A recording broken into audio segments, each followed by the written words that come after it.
الله وبركاته. إن الحمد لله الأكرم الذي خلق الإنسان وكرمه وعلمه من البيان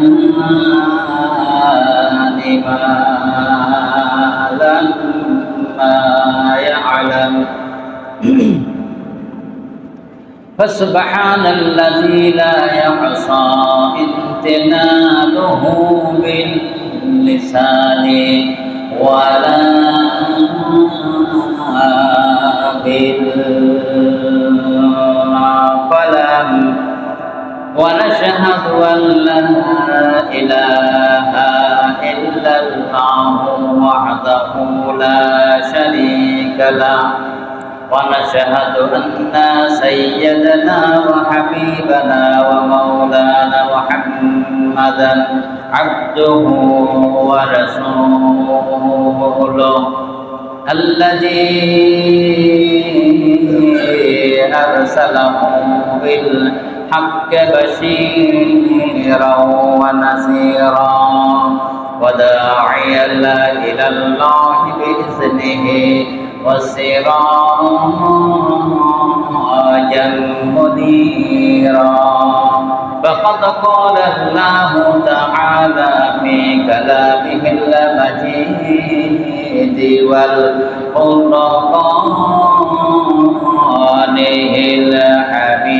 الحميد: أعوذ بالله من الشيطان الرجيم. بسم الله الرحمن الرحيم. إن الله وملائكته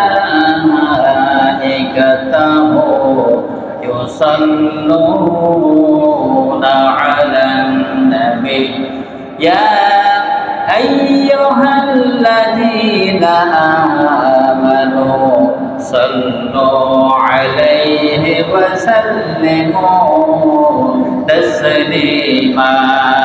اللهم صل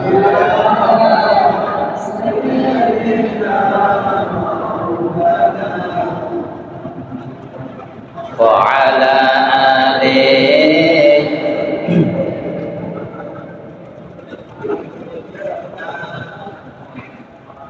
আমরা আল্লাহ তাআলার কাছে শুকরিয়া আদায় করি যে মহান রব্বুল আলামিন তিনি আমাদের সকলকে পবিত্র সফর মাসের প্রথম জমায় সকলকে যথাসময়ে তার ঘরে আসার মতো সুযোগ দান করেছেন। এই জন্য সেই মহান মাহবুদের দরবারে শুকরিয়া জ্ঞাপন করি। সবাই বলি আলহামদুলিল্লাহ। মুহাব্বতের সাথে ধরে বলি আলহামদুলিল্লাহ। আমার ভাইরা, আমি বিগত জুমায় আলোচনা করছিল যে নামাজ সম্পর্কে। আমি ভূমিকা রাখতে চাই না, ওই আলোচনার দিকে চলে যাই। যেহেতু ওই দিন আলোচনার যে 2-3 জমা আলোচনা হচ্ছিল, মূল বিষয়বস্তুটা কি বোঝা গেছে? মূল বক্তব্যটা হচ্ছে যে নামাজ মানুষকে কি করে? অন্যায় কাজ, খারাপ কাজ, ফাহেসা কাজ, মন্দ কাজ থেকে বিরত রাখে। এইটা তো মূল উদ্দেশ্য নাকি?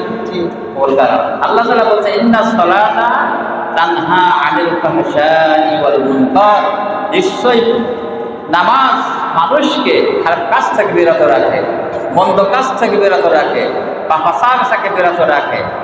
এইটা আল্লাহ পাকের বলেছেন, আল্লাহ পাক এই কথা বলেছেন। কিন্তু আজকে আমাদের দ্বারা ফাহেসা কাজ বন্ধ হয়েছে। আমি বিগত যা বলছিলাম, দেখেন মানুষেরা কত নিচে নেমে গেলে, একজন 10 বছর কি 9 বছরের একজন মেয়েকে উলঙ্গ করে মসজিদে ঝোলাই রাখতে পারে? বলেন, পারে? এটা কি মানুষ না পশু? তাও নাকি এখন ধরা পড়তেছে, শুনতেছি, শোনা যাচ্ছে। এখন ফাইনাল শোনা যাচ্ছে না যে মেয়ের মার চাচা নাকি জড়িত, এরকম একটা আভাস আসতেছে, এখনো সঠিক না। তাহলে এই জিনা মানুষকে কতটা, মদ খাইলে যেমন মানুষকে কি বলে পাগলামি করে না? আজকে এই জেনার কারণে মানুষকে কত টাকা নিচে নামাই দেয়, যে নিজের ছেলে হোক কি মেয়ে হোক কি আত্মীয় হোক মারতে আমরা দ্বিধা করি না। তাহলে আজকের যেখানে আল্লাহ তাআলার ঘর, পবিত্র ঘর, যেখানে আল্লাহ তাআলার কথা হবে, যেখানে ইবাদত হবে, নামাজ হবে, সেই মসজিদে যদি কোনো একজন মহিলাকে উলঙ্গ করে রাখা হয়, তারা বলে মুসলমান না অমুসলমান? আমার বন্ধুগণ, এগুলো আমাদের সোচ্চার হতে হবে। এইগুলো আমরা জবাব দেব কিসের মাধ্যমে? আমরা যদি ইসলামী রাষ্ট্র কায়েম করা যায়, তাহলে এই দেশের মুখে ওই রকম ফাহিশা কাজ আর থাকবে না, বলেন ঠিক কিনা? আমার ভাইরা, যদি ওই রকম ফাহিশা কাজ হয়, তাহলে তার হুকুম হলো পাথর মেরে তাকে আপনার কি করে জমিন থেকে বিদায় করে দেওয়া। কি করা? আজকের মনে করেন আপনাদের এই মসজিদের সামনে, আপনাদের এলাকায় যদি ওইরকম একটা পাপাচার হয়ে থাকে, এই মসজিদের ঈদগাহের সামনে তাকে যদি ঝোলাইয়ে পাথর মেরে নিক্ষেপ করা হয়, পরবর্তী দিন এমন কোনো মানুষের আর হিম্মত হবে না যে আমি জেনা করবো, বলে ঠিক কিনা? আমার ভাইরা, তাহলে আজকে কোরআনের আইন না থাকার কারণে এগুলো হচ্ছে। আমার ভাইরা, আমার বন্ধুগণ, যে কথা বলছিলাম, নিশ্চয়ই আল্লাহ তাআলা বলছেন, ইন্নাস সালাতা তানহা আনিল ফাহশাই ওয়াল মুনকার, নিশ্চয় নামাজ ফাহিশা কাজ থেকে বিরত রাখে। আমার বন্ধুগণের একটু আগে বলে যাই, আজকের যে আলোচনার প্রেক্ষাপট ছিল নামাজের ভিতরে এবং বাহিরে আমাদের যে ফরজ রয়েছে, এই ফরজ সম্পর্কে আলোচনার বিষয়বস্তু ছিল। আমি কিন্তু আগে একটু আলোচনার আপনাদের ধারণা দিয়ে যাই। আমার বন্ধুগণ, আমরা যে ইবাদতগুলো করি, খালি নামাজ না, নামাজ, রোজা, হজ, যাকাত, তাসবিহ, তাহলিল, যত সবের কাজ করি না কেন, আমাদের একটা জিনিস মনে রাখতে হবে সকলকে, ওই সমস্ত আমলগুলো ধ্বংস করে দেয় একটা পাপের কারণে। আপনার আমার আমল নামায় পাহাড় পাহাড় পরিমাণ সব থাকবে, আমল থাকবে, নেক আমল থাকবে, কিন্তু তার ভিতরে যদি একটা ছোট্ট একটা অপরাধ থেকে যায়, তাহলে আল্লাহ পাক বলছেন যে ওই একটা অপরাধের কারণে পাহাড় পরিমাণ সওয়াবের আমল আমি ধূলিসাৎ করে দেব। এটা আল্লাহ তাআলা তাই বলছেন, আমরা যদি ওই পাপের কাছের ভিতরে থাকি, তাহলে আমাদের কিন্তু নামাজ আদায় করে আমাদের ভিতর থেকে অন্যায় যাবে না, জুলুম যাবে না, ফাহিশা কাজ যাবে না, কিন্তু ওই গুনার কাজটা আমাদের কিন্তু বিরত থাকতে হবে। সেই গুনার নামটা কি বলেন তো? কার জানা আছে?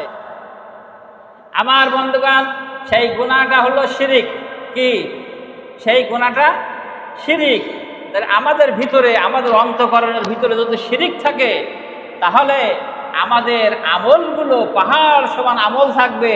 ওই শিরিক মিশ্রিত যদি আমল থাকে, আল্লাহ তাআলা বলছেন ওই আমল আমি গ্রহণ করব না। কে বলছেন? আল্লাহ তাআলা জানাই দিয়েছেন। আল্লাহ তাআলা জানাই দেওয়ার পরেও আমরা কিন্তু শিরিক করি না। আল্লাহ তাআলা জানাই দিয়েছেন, কোরআনুল কারীমের ভিতরে জানাই দিয়েছেন না? আল্লাহ রাব্বুল আলামিন কোরআনুল কারীমের ভিতরে বলছেন, ওয়া কাদিমনা ইলা মা আমিলু মিন আমালিন ফাজআলনাহু হাবাআম মানসুরা। আল্লাহ রাব্বুল আলামিন বলেন, কিয়ামতের ময়দানে আমি যখন বান্দার হিসাব নিকাশ নেব, বান্দার আমল নামাগুলি আমি দেখব, আমল নামা আমি গ্রহণ করব। যদি ওই বান্দার আমল নামার ভিতরে কোনো শিরিক মিশ্রিত আমল থাকে, আমি আল্লাহ তাআলা ওইটা গ্রহণ করব না। ওইটা আমি কি করব? ওইটা আমি ধুলা কণার ন্যায়, ধুলা বালি যেমনি ভাবে ছেড়ে দিলে উড়ে যায়, সেটা আর পাওয়া যায় না।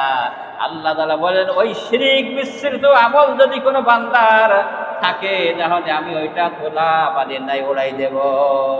এ কথার কার? আল্লাহর কথা। তাহলে এখন আপনারা আমরা মনে করতে পারি আমরা তো শিরিক করি না। শিরিক করি না। আল্লাহর সমকক্ষ কাউকে তো সমকক্ষ হিসাবে যদি আমরা কাউকে মানি তো তাহলে আমরা কিন্তু শিরিক করি।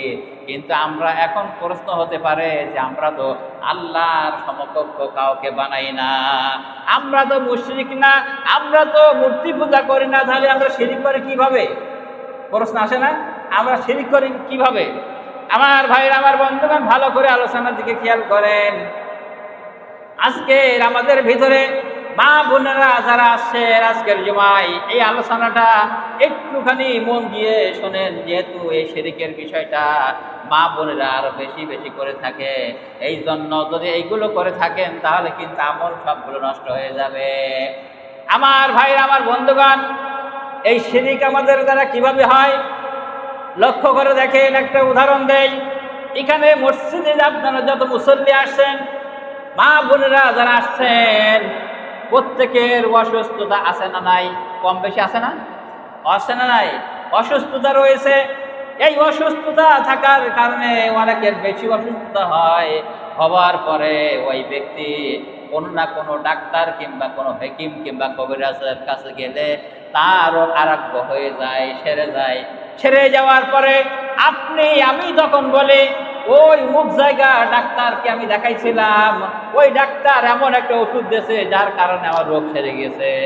বলি না? বলি না? এটা এটা আমরা বলি না যে মুখ জায়গার ডাক্তার, ওই ডাক্তার যদি না থাকতো তাহলে ওই যে এমন একটা মেডিসিন দিয়েছে, ওষুধ দিয়েছে, আমাকে কেউ সারাতে পারছিল না, ওই ডাক্তার ওষুধ সেরে গেছে। বলেন এটা শিরক হবে না? হবে না? হবে না? হবে। কিন্তু এটা কিন্তু আমরা অহরহ করে থাকি। আমার ভাইরা, রোগ দেওয়ার মালিককে, আবার শেফা দেওয়ার মালিককে। আমি এই কথা দৃষ্টান্ত দিয়ে থাকি এইভাবে, আপনার ডাক্তার মেডিসিন দিল আর আপনার রোগ ভালো হয়ে গেল আমার বন্ধুগণ, তাহলে আপনি তো অসুস্থ হয়ে গেলে ওই ডাক্তার কাছে যাবেন, মেডিসিন দেবে, ভালো হয়ে যাবে, আপনার তো মৌত জীবনে হবে না, ঠিক কিনা? মৌত হবে না। আপনি তো ওই স্ট্রোকে কিংবা প্যারালাইসিসে কিংবা আপনি যে বিভিন্ন রোগের মৃত্যুবরণ করেন, ওই ডাক্তারের যদি হাত থাকে তাহলে তো ওই ডাক্তার মৃত্যুবরণ করতো না? করতো? ডাক্তারের বরণ হতো? হতো না। তাহলে মৌতের মালিক কে? হায়াতের মালিক আল্লাহ। আমাদের ওসিলা নেওয়া যাবে, কিন্তু যদি ডাক্তারকে সমকক্ষ করা হয়, ডাক্তার যে ওষুধ দিয়েছে ওই ডাক্তার ওষুধ খেয়ে আমার সেরে গেছে, এইটা যদি বলা হয় তাহলে শিরক হবে না? হবে না? হবে। এই জন্য আমাদের খেয়াল রাখতে হবে। আমার বন্ধুগণ, আর একটা উদাহরণ দেই। যে মনে করেন আপনাদের আমাদের এই এলাকার মনে করেন এক পরিবার থেকে মনে করেন যে একজন আত্মীয়র বাড়িতে যাচ্ছেন বেড়াতে, 6 জন 7 জনকে নিয়ে একটা ইজি ব্যাগ রিজার্ভ করে নিয়ে যাচ্ছেন। এখন যাইতে যাইতে প্রতিবদ্ধ অ্যাক্সিডেন্ট হয় না? হয় কি না? রাস্তাঘাটে অ্যাক্সিডেন্ট হয় না? হয় না? হয়। এমন সময় পিছন থেকে একজন ট্রাক কিংবা আর একটা গাড়ি এসে ইজবাইকের পিছনে ধাক্কা মারলো। ধাক্কা মারার সঙ্গে সঙ্গে আপনার ইজবাইকটা যে খালের ভিতরে কিংবা পুকুরের ভিতরে পড়ে যাচ্ছিল, এখন ওইখানে একটা গাছ ছিল, গাছে বেঁধে গিয়েছে। এখন যাত্রীরা সবাই বলল, ভাগ্যিস যদি গাছটা না থাকতে তাহলে আজকে আমাদের এখানে মারা যেতে হতো। হতো না? এরকম বলে না? বলে না? আছে না নাই? আমার বন্ধুরা তার শিরিক হচ্ছে কিনা? হচ্ছে না? আমার বন্ধুগণ, আল্লাহ তাআলা হিফাজত করেছেন। আল্লাহ রাব্বুল আলামিন যদি আপনাকে মৃত্যু লিখে থাকেন তাহলে তামাম দুনিয়ার মানুষ চেষ্টা করে বাঁচাতে পারবে না। পারবে? আর আপনার যদি মৃত্যু না লিখে থাকে তাহলে আমার বন্ধুগণ, তাহলে তামাম পৃথিবীর মানুষ চেষ্টা করলেও আপনাকে মারতে পারবে না। পারবে? পারবে না। এই জন্য আল্লাহ তাআলা বলছেন, ওয়াকাদিমনা ইলা মা আমিলু মিন আমালিন ফাজআলনাহু হাবাআন মানসুরা। আল্লাহ রাব্বুল আলামিন বলেন, কিয়ামতের ময়দানে আমি মানুষের আমলনামা যখন দেখব, ওই আমলনামার ভিতরে যদি শিরিক মিশ্রিত আমল থাকে ওইটা আমি গ্রহণ করব না, ওইটা আমি ধুলা বালির নাই উড়াই দেব, ওইটা গ্রহণ করব না। আমার বন্ধুগণ, তাহলে এখানে বলা হচ্ছে ইন্নাস সালাতা তানহা আনিল ফাহশাই ওয়াল মুনকার, নিশ্চয় নামাজ ফাহশা কাজ থেকে বিরত রাখে, মানুষদের ভালো পথ দেখাই দিয়ে যায়। কিন্তু আপনার আমার আমলের কারণে নামাজ আদায় হচ্ছে, কিন্তু শিরিক যদি থাকে তাহলে আমল ভালো হচ্ছে কিনা? হচ্ছে? হচ্ছে না। আমার বন্ধুগণ, আর একটা উদাহরণ দেই, আপনি আমি কোন রাজনৈতিক দলের সঙ্গে জড়িত আছি না নাই? আপনার আমার রাজনৈতিক দলের নেতারা একটা কথা বলে থাকে, আমার বন্ধুগণ ভালো করে খেয়াল করতে হবে। রাজনৈতিক নেতারা একটা কথা বলে থাকে যে সমস্ত ক্ষমতার উৎস হলো জনগণ। বলে না বলে না বলে না? আমার বন্ধুগণ ওই দলের কর্মী যদি হয়ে থাকেন, আমি তাদের উদ্দেশ্যে বলতে চাই যে সমস্ত ক্ষমতার উৎস জনগণ যদি বলে থাকে তো এটা শিরক হবে না হবে না? সমস্ত ক্ষমতার মালিক কে? আল্লাহ। তাহলে কি জনগণকে বানালো? এখানে পাম দিচ্ছে জনগণের, হাওয়া দেয়, ভোট নেওয়ার জন্য পাম দেয় নাকি? সমস্ত ক্ষমতার উৎস হলো জনগণ। হ্যাঁ, তাহলে জনগণ যদি হয় ওই যে বন্যা হচ্ছে, প্লাবন হচ্ছে, তো যাও জনগণ যাই ওই বন্যাগুলো থামাও, দেখি কিনা পারা যাবে? আমার বন্ধুগণ, এই জন্য বলা হচ্ছে ওই রাজনৈতিক দলের যদি আপনি কর্মী হয়ে থাকেন, তাহলে আপনাকে জানতে হবে, বুঝতে হবে যে শিরকের সঙ্গে জড়িত যারা, যে রাজনৈতিক দল, আমরাও যদি ওই দলের সঙ্গে জড়িত থাকি, আমরাও কিন্তু শিরকের সমর্থন করলাম না? আমার বন্ধুগণ, আমার ভাইরা, আল্লাহ রাব্বুল আলামিন বলছেন এই যে দুনিয়ায় হুকুম চলবে কার? ইনিল হুকুমু ইল্লা লিল্লাহ। এই জমিনে একমাত্র আল্লাহ তাআলার হুকুম চলবে। কার হুকুম চলবে? আল্লাহ তাআলা বলছেন আমার হুকুম এই জমিনে চলবে। আর এক শ্রেণীর লোক মনে করছে যে আমরা আল্লাহর হুকুম যদি জমিনে চালু হয় তাহলে আমরা মেয়ে লোক নিয়ে ফুর্তি করতে পারবো না, আমরা ওই গাছতলায় বসে গাঁজা খাইতে পারবো না। আল্লাহর আইন যদি চালু হয় তাহলে আমরা তো ওই যে ব্লু ফিল্ম দেখতে পারবো না, সিনেমা দেখতে পারবো না। এক লোকের এরকম আশা আছে না নাই? আছে না নাই? কিন্তু কোরআন আইন যদি চালু হয় তাহলে তাদেরকে সর্বনাশ হবে, এই জন্য তারা এটা চায় না। কিন্তু আমার বন্ধুগণ, কোরআনের আইন আল্লাহ তাআলা বলছেন ইনিল হুকুমু ইল্লা লিল্লাহ। আল্লাহ রাব্বুল আলামিনের যেমন আল্লাহ তাআলার হুকুম চলবে, এটা বলেছেন কে? আর যারা বলেন কে বলেছেন? আল্লাহ রাব্বুল আলামিন অপর জায়গায় বলছেন আলা লাহুল খালকু ওয়াল আমর। সৃষ্টি যার, আইন চলবে ওই আল্লাহ তাআলা। কে বলছেন? আলা লাহুল খালকু ওয়াল আমর। সৃষ্টি যার, ওই আইন চলবে সে আল্লাহ তাআলার। এখন আপনি যদি মনে করেন না আল্লাহর আইনে শান্তি নাই, মানুষের আইনে শান্তি, তাহলে শিরক হবে না হবে না? হবে না? আমার বন্ধুগণ, এই কথাটা বলার উদ্দেশ্য হলো যে আল্লাহ রাব্বুল আলামিন বলেন ইন্নাস সালাতা তানহা আনিল ফাহশাই ওয়াল মুনকার। নিশ্চয় নামাজ মানুষের ফাহিশা কাজ থেকে, খারাপ কাজ থেকে বিরত রেখে ভালোর পথে নিয়ে আসে। কিন্তু আপনার আমার ভিতরে যদি শিরক থেকে যায় তাহলে নামাজ দ্বারা ফায়দা হবে না। হবে? আমার ভাইরা, আমার বন্ধুগণ, একটা হাদিসের ভিতরে যাই। রাসূল কারীম সাল্লাল্লাহু আলাইহি সাল্লাম কি বলছেন শোনেন। মুসনাদে আহমদ হাদিসের বর্ণনায় বলেন, মুসনাদে আহমদ হাদিসটা আল্লাহর নবী জনাবে মুহাম্মদুর রাসূলুল্লাহ মুসনাদে আহমদ এই হাদিসে বর্ণিত রয়েছে। হযরত সাদ্দাম ইবনে আউস রাদিয়াল্লাহু তাআলা আনহু বর্ণনা করেন। কে? হযরত সাদ্দাম ইবনে আউস রাদিয়াল্লাহু তাআলা আনহু বর্ণনা করেন। তিনি বলেন রাসূল কারীম সাল্লাল্লাহু আলাইহি সাল্লাম ইরশাদ করেছেন, যত কোনো ব্যক্তি লোক দেখানোর উদ্দেশ্যে নামাজ আদায় করে ওটা শিরক হয়ে যাবে। হাদিসের বর্ণনা, এটা কোনো কিসসা কাহিনী না। আমার বন্ধুগণ, আল্লাহর নবী আরো বলেন, যদি কোনো ব্যক্তি লোক দেখানোর জন্য দান করে, সাদকা করে, তাহলে ওটাও শিরক হয়ে যাবে। আল্লাহর নবী ওই একই হাদিসের ভিতরে বলছেন, যদি কোনো ব্যক্তি লোক দেখানোর জন্য রোজা রাখে তাহলে ও শিরক করলো। কি করলো? লোক দেখানোর উদ্দেশ্য যদি আমাদের নিয়তটা থাকে, আমাদের নিয়তটা লোক দেখানোর উদ্দেশ্য যদি হয়, আল্লাহ তাআলার উদ্দেশ্য যদি না হয়, এটাও শিরক হয়ে যাবে। হবে না?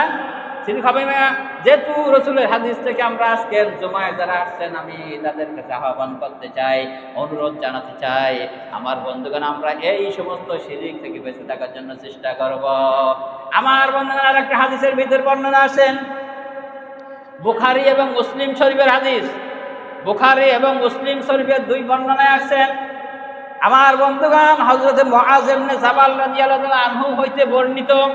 ভালো করে খেয়াল করবেন, মা বোনেরা যারা আসছে এই হাদিসটার দিকে আপনারা খেয়াল করেন।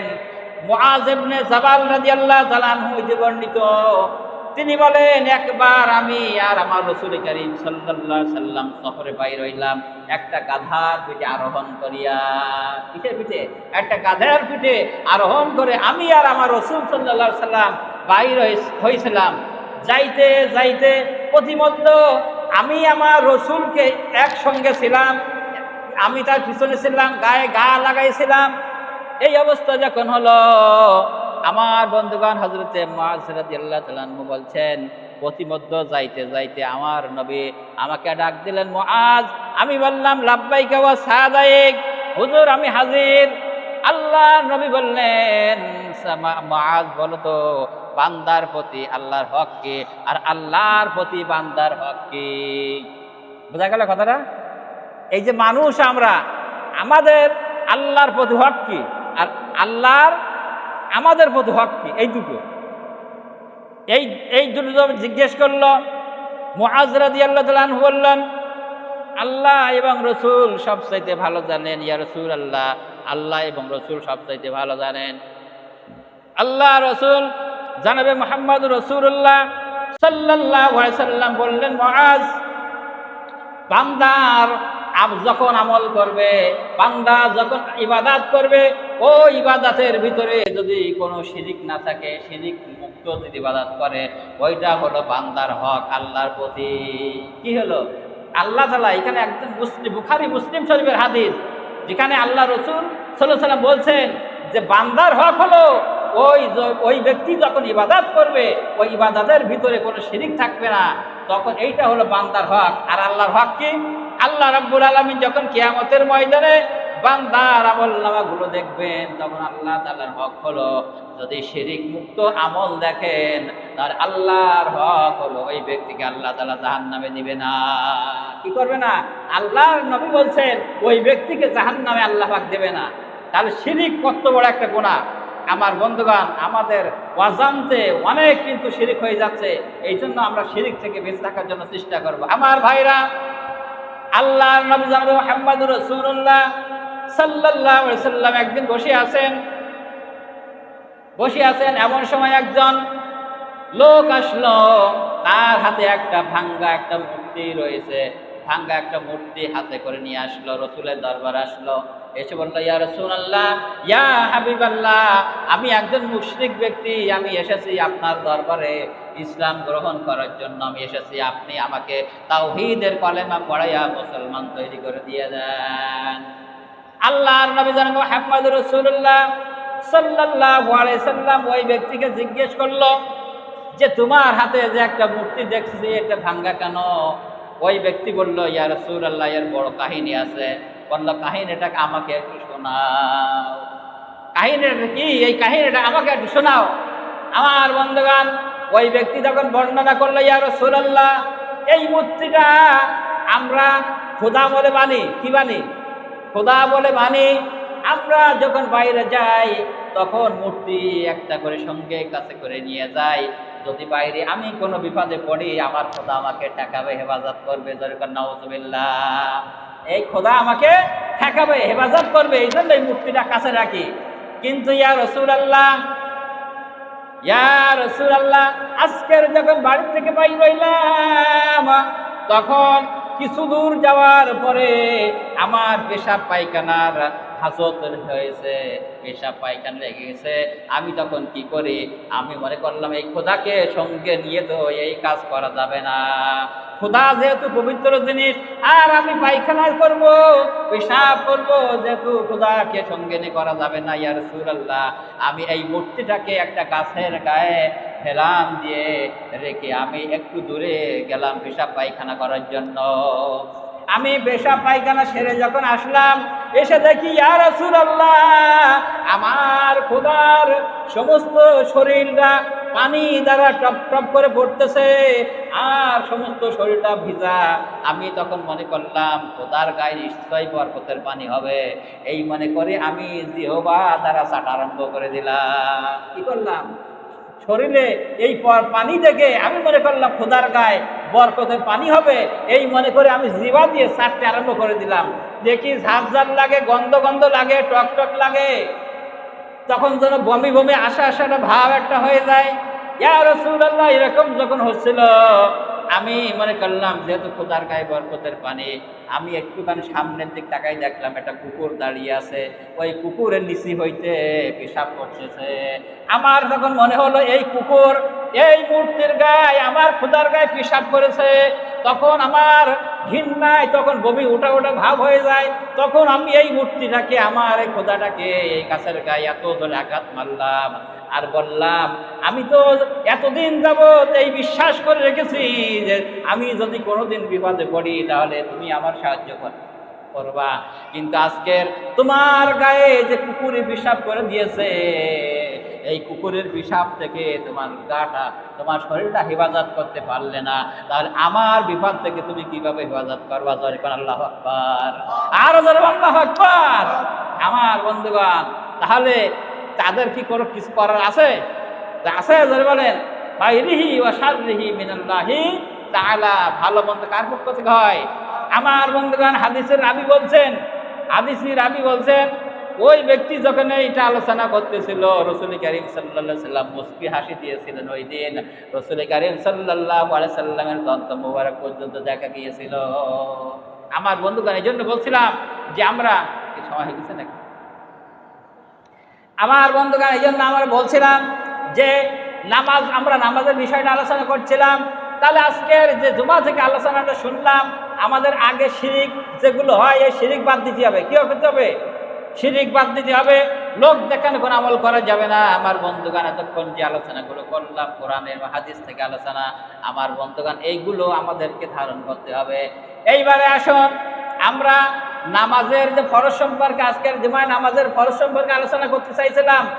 নামাজের ভিতরে এবং বাইরে মোট কয়টা ফরজ? বলেন কয়টা ফরজ? এক বাক্যে বলেন সবাই। 13টা ফরজ। নামাজের ভিতরে কয়টা ফরজ? আমার বন্ধুগণ, নামাজের ভিতরে হলো, নামাজের ভিতরে 6টা আর নামাজের বাইরে 7টা। নামাজের বাইরে 7টা, ভালো করে মুখস্থ করতে হবে কিন্তু। আমার বন্ধুগণ, নামাজের বাইরে 7টা। আগে নামাজের বাইরে কি? আমরা যে নামাজে আসার তার আগে নামাজে দাঁড়াইব, তার আগে ফরজ, এইগুলো আলোচনা, মানে 7টা। 1 নম্বরে কি? শরীর পাক। ভালো করে খেয়াল মুখস্থ করবেন। 1 নম্বর হলো শরীর পাক। এ কিন্তু আলোচনা আমি আগে করে গেছি। কিন্তু শরীর পাক করতে হবে কিভাবে, যদি গোসল ফরজ হয় সেই ফরজ আদায় করতে হবে কি হবে, উযু করতে হবে কি হবে। আমার বন্ধুরা একটুখানি বলে যাই, আপনার গোসল ফরজ হয়েছে, এই গোসল ফরজ যদি আপনার আদায় না হয়, কিন্তু উযু করলেন সঠিকভাবে, কিন্তু নামাজ হবে? আবার আপনার গোসল সঠিক হয়েছে, এরপরে আপনার উযু সঠিক হয় নাই, তার ভিতরে কি নামাজ হবে না? তাহলে দুটো কিন্তু পাশাপাশি জড়িত। গোসলের দিকে খেয়াল রাখতে হবে আর আপনার উযুর দিকেও খেয়াল রাখতে হবে। এই জন্য প্রথম বলা হয়েছে শরীর পাক।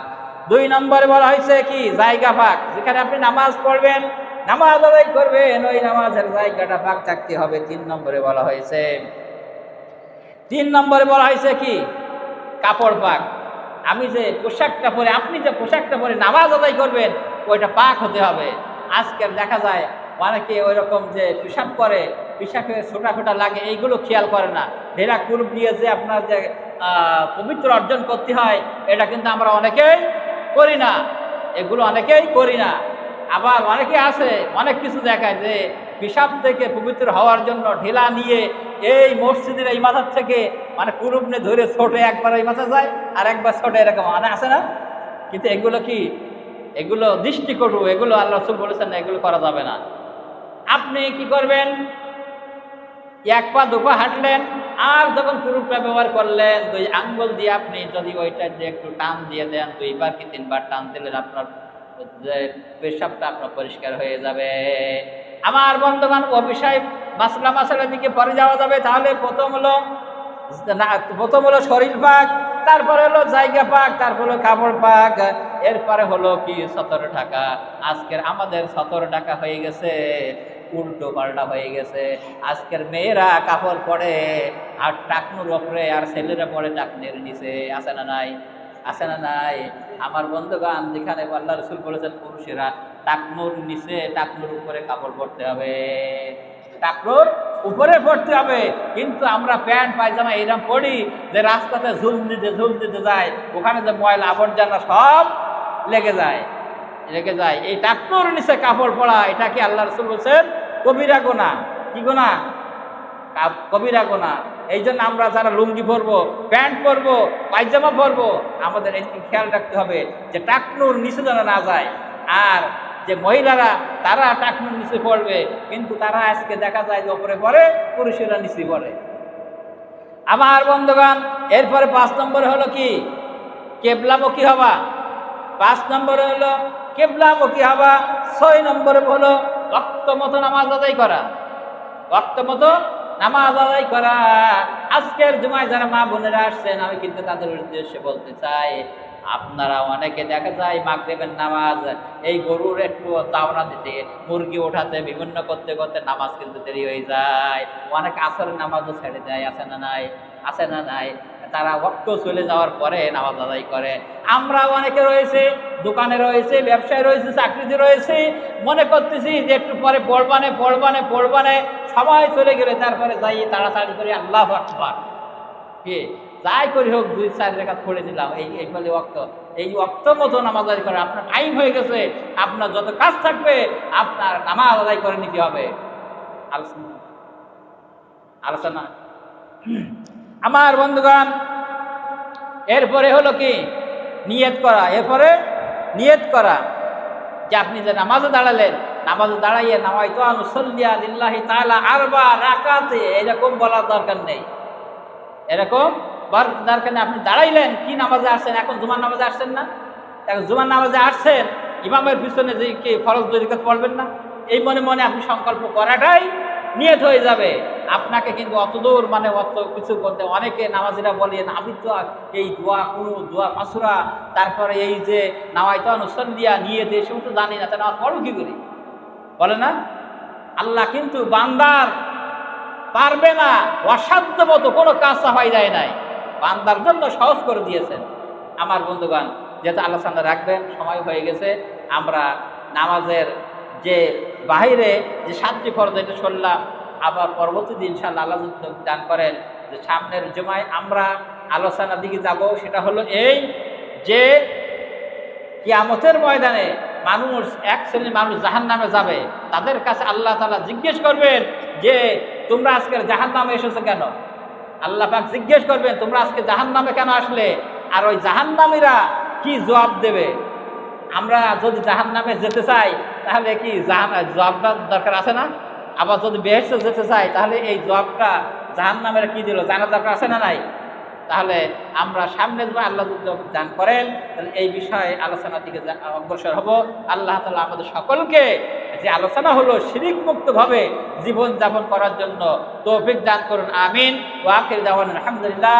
আসসালামু আলাইকুম ওয়া রাহমাতুল্লাহ।